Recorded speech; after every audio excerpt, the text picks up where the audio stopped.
Hi,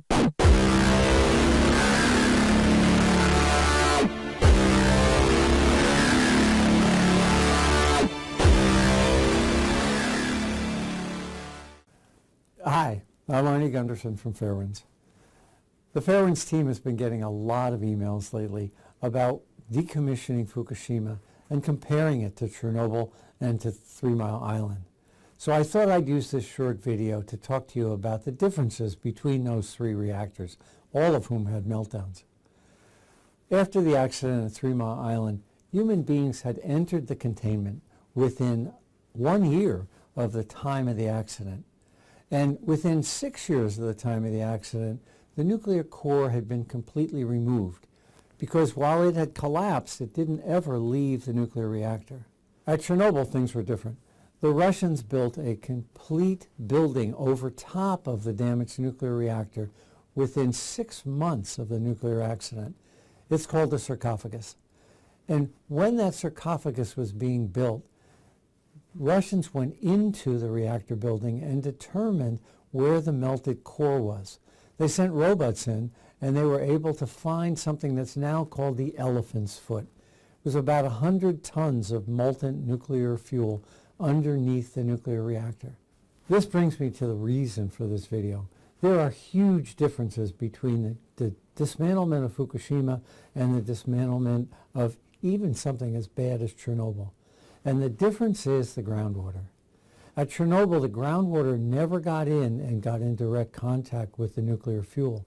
Whereas at Daiichi, the nuclear fuel is in contact with the groundwater because the groundwater has leaked into the bottom of the containment building and it's gotten into other buildings that surround the containment. That makes Fukushima Daiichi much more expensive to solve and much more difficult to contain. The key is to keep the water out.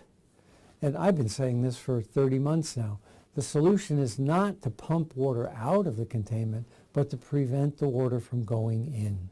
What we need is an underground wall. Just like the sarcophagus covers the top of Chernobyl, we need an underground sarcophagus to prevent the groundwater from entering Fukushima reactors. I think once that's accomplished, there's no need to decommission these power plants and turn them back to the ground they are in.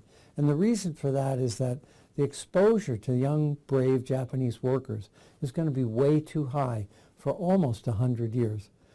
Because of the explosions and because of the fact that the groundwater has moved parts of the nuclear fuel out into surrounding buildings, the risk to the workers is way too high. It's time to contain the groundwater, cover up that site, and walk away for 100 years. The Japanese government doesn't want that to happen because they want their population to think that this is a solvable problem. It isn't. The best thing for the Japanese to do is to admit that they're going to have to live with radioactive rubble at the Fukushima site for over 100 years. We want to continue this type of reporting and analysis from Fairwinds.